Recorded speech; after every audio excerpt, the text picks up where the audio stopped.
Hi, this is Tom Sorensen. I'm an analyst here at Hyperion Research. And today we're going to be talking about the widespread adoption of AI in the advanced computing and HPC realms, as well as some of the new demands that are created by this technology and how they might be met. So we really consider AI a new category of advanced computing. HPC users are adopting and integrating this technology at very high rates. Right now, LLMs are receiving most of the attention, and about 90% of HPC users recently surveyed currently or plan to use AI methods for their workloads in some way. AI methods are introducing new demands onto sites, hardware like advanced processors and accelerators, interconnected data access, software requirements, new types of data management, queuing tools, development tools are very important right now, and expertise requirements, research, and a full understanding of procurement strategy and its implications, as well as the maintenance and troubleshooting of AI tools as they are integrated and start doing work in a workflow. And then, of course, there are regulatory considerations that have to be made and adhered to, like data provenance, privacy, and legal considerations. Just to quickly frame some of the LLM and HPC intersection requirements, especially in terms of training and using these large models, compute, especially for larger training sessions, absolute number of floating point operations has a considerable requirement, but also there is a not insignificant compute requirement for smaller training, like a fine tuning situation as well. And of course, linked to that is data set size, data set quality. Again, size is a very important element of a larger train, and data things like the accuracy of data, the quality of its labeling, and so on. Are very important when making an efficient model that's gonna work. Model size is a consideration. Generally, the larger the number of parameters, the more nuance the model's understanding of its inputs and the context as well. And furthermore, especially as we're seeing increased adoption rates, integration is a large part of valuing an AI tool and its time to efficiency in terms of its life cycle. And so users have identified ease of integration and effort to efficiency ratios as a very high when they are assessing the value of an AI tool. Uh, Simply put, LLMs require unique HPC capabilities.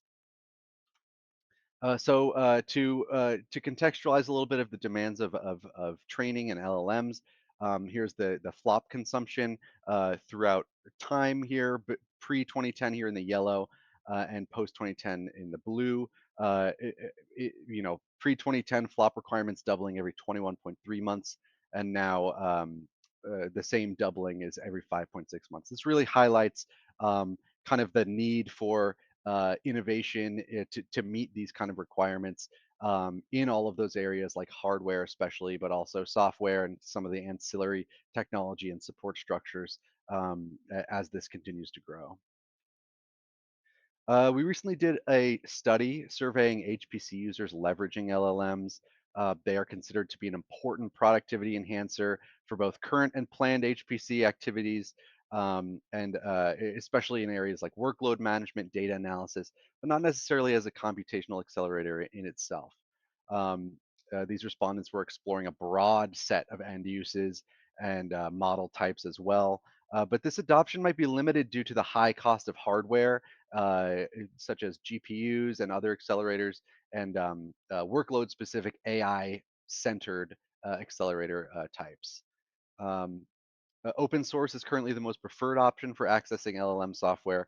And survey respondents as I mentioned before, find a high importance in LLM expertise to support the general kind of life cycle of one of these models, from its foundational development, construction, fine tuning procedures that are often intermittent or ongoing, to the integration into existing workloads, and then ultimately supporting the inference operations on the back end.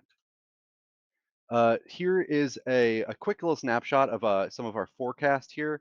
Um, we are expecting, you can see here with the light blue line is our traditional HPC focused servers. And just as a note, When we say AI focused or traditional HPC focused, the threshold is 50%. So if a system is operating with 50% or more, or more than 50% AI workloads, then it is considered an AI focused HPC server. And over these next 23 to 28, we are expecting AI focused servers to make a massive uptick. And as we can see here, when compared to the traditional HPC focused servers, which has a stagnating or even a downturn over this time, we are expecting AI focused HPC servers in terms of revenue to overtake those traditional HPC focused servers by the year 28 or 29. Our forecasts are updated very frequently, but this is to us a very prominent sea change and a trend that must be acknowledged. And as you can see, the total there is expecting to become uplifted by this AI trend as well.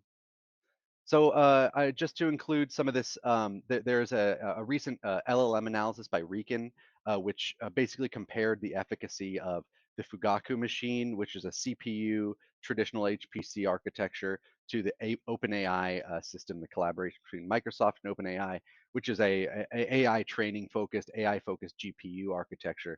And here, if we look at the comparison between the requirements to train GPT 3.5, a total of 9 days clock time for the OpenAI system compared to the Fugaku system at 320.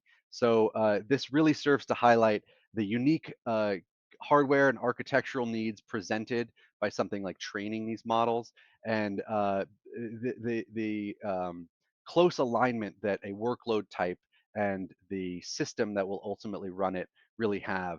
And this is a tremendous kind of market force and an area for innovation that is presented to kind of meet this shifting need and growing need for this new workload type. So in conclusion, this is AI is an extremely high growth area. We are seeing it. It is a transformative technology. It will change the identity of HPC and advanced computing. And we would love for you to reach out and with questions or comments or to start a conversation. Here's my email and the email of our CEO. And yeah, we would love to engage and explore more into this exciting area with you. And with that, have a great day and thank you so much.